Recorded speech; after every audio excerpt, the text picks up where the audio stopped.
सिकंदरा की सीट पर इस वक्त हम पहुंचे हुए हैं और यहाँ पर हम पार्टी के जो उम्मीदवार हैं सिकंदरा सीट के प्रफुल्ल मांझी जी, वो चुनाव लड़ रहे हैं। सिटिंग एमएलए भी हैं, जीतन राम मांझी के दामाद भी हैं।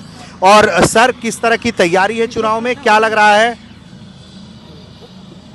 सबसे पहले तो आपको धन्यवाद देते हैं। धन्यवाद के साथ ये भी कहते हैं, ना हम उनके दामाद हैं ना कोई रिश्तेदार हैं, हम उनके फॉलोवर हैं। अच्छा। वो हमारे प्रिय हैं, वो हमारे गार्जियन हैं। और जहाँ तक विधानसभा की बात है, विधानसभा में जो काम हुआ है ऊपर के नेताओं के द्वारा, बिहार के मुख्यमंत्री के द्वारा, तो यहाँ की जनता विकास पसंद है। विकास का जो भी काम हुआ है उसके एवज में 11 तारीख को मजदूरी देने के लिए उत्साहित है, जोश से भरे हुए हैं। प्रफुल्ल जी, आपके बारे में मैं पढ़ रहा था, आप प्राइवेट ट्यूटर रहे, उसके बाद राजनीति में कैसे आना हो गया? क्या कारण रहा कि राजनीति में आ गए? पढ़ाना लिखाने का काम, बड़ा शांत मिजाज का काम। देखिए, समय सब चीज कराता है। इसको दूसरे शब्दों में कहते हैं, आवश्यकता अनुसंधान की जननी है। समाज के लोगों को सेवा, हमारी सेवा की जरूरत थी, उसी को देखते हुए हम लोग सेवा के क्षेत्र में आए हैं। और एक तरह से कह सकते हैं, स्वार्थ विहीन सेवा हमारा काम है।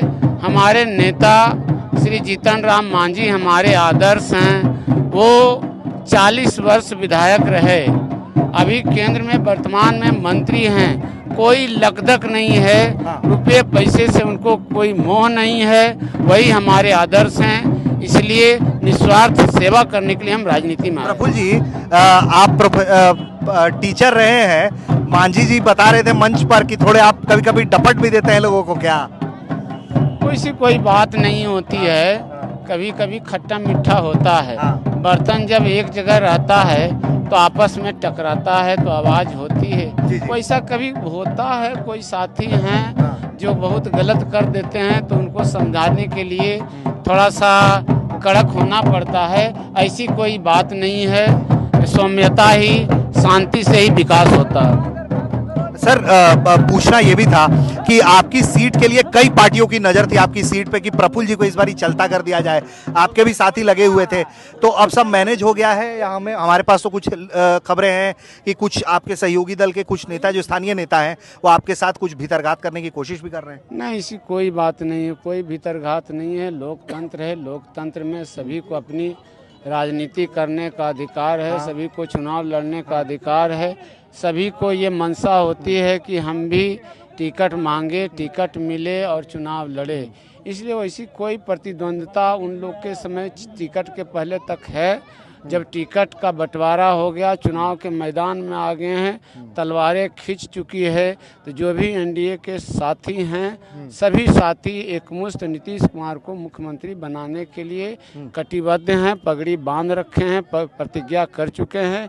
11 नवंबर को उसका फल आ जाएगा। सर, आखिरी सवाल आपसे, रोजगार, पलायन जैसे मुद्दे जो हैं इस बारी चुनाव में प्रशांत किशोर की वजह से या तमाम लोगों की वजह से, तेजस्वी यादव भी अपनी सभा में इस तरह की बात कर रहे हैं, आपको लग रहा है कि यूथ अगर भटक गया या यूथ उस तरफ चला गया तो आप लोगों को नुकसान होगा चुनाव में?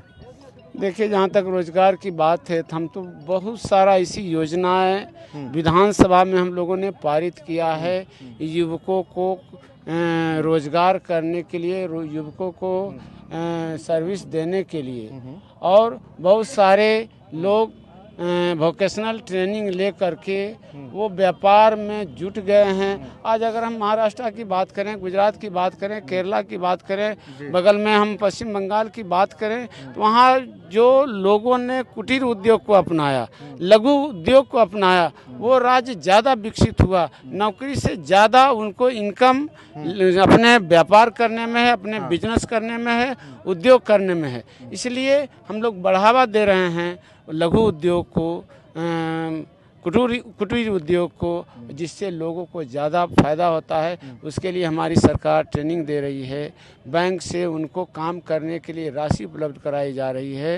कहीं थोड़ी बहुत दिक्कत होती तो हम लोग सॉर्ट आउट करते हैं। पलायन को हम लोग बहुत हद तक रोके हैं। आगे आने वाले दिनों में यानी 2025 से 30 तक हम लोग उद्योग पर फोकस कर रहे हैं। अच्छा। आप जानते होंगे कि अंतिम जो है सो सत्र में हमारी सरकार ने, मुखिया नीतीश कुमार जी ने कई योजनाओं को जो है सो पारित करवाने का काम किया, जो ज़मीन उपलब्ध करा दिया गया है। इस बार जो 25 से 30 है, हमारा टोटल फोकस युवाओं को रोज़गार देने, उनको सर्विस देने, कल कारखाने खोलने पर है और हम लोग इसके प्रति कटिबद्ध हैं। उद्योग धंधे तेजी से लगाए जा रहे हैं। ठीक है सर, एक आखिरी सवाल। मांझी जी बोल कर गए हैं सभा से कि थोड़ा टाइट बोल देते हैं आप, उसके लिए हम आपसे थोड़ा माफी मांग लेते हैं लोगों से, उन्होंने खुद ही कहा।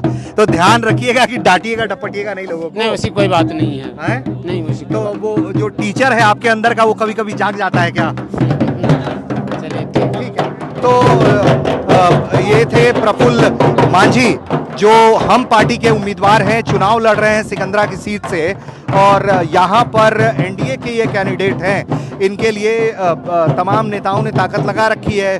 शुरुआत में एंटी इनकम्बेंसी सीट पर खींचतान, जैसा कि वो बता रहे हैं कि ठीक है, खटपट थोड़ी थी शुरू में, लेकिन अब इनको ऐसा लग रहा है कि इन्होंने मैनेज कर लिया है। इनके लिए जीतन राम मांझी सभा करने आए थे, तो उन्होंने जनता से कहा कि ये थोड़ा डांट टपट देते हैं, टाइट बोल देते हैं, तो आप नाराज मत होइएगा। उसके लिए उन्होंने माफ़ी मांगी।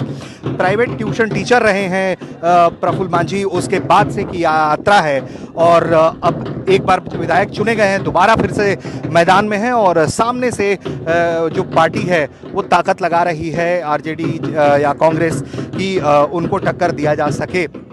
ऐसे में नतीजे क्या होंगे ये तो 14 तारीख को पता चलेंगे। उसके पहले उम्मीदवार पूरी ताकत से चुनाव के मैदान में उतरे हुए हैं, और सिकंदरा की सीट से हम जो प्रफुल्ल मांझी हैं उनसे ये बातचीत आपको दिखा रहे थे। उम्मीद करते हैं कि यह बातचीत आपको पसंद आई होगी। सिकंदरा से ऋषिराज, बिहार तक।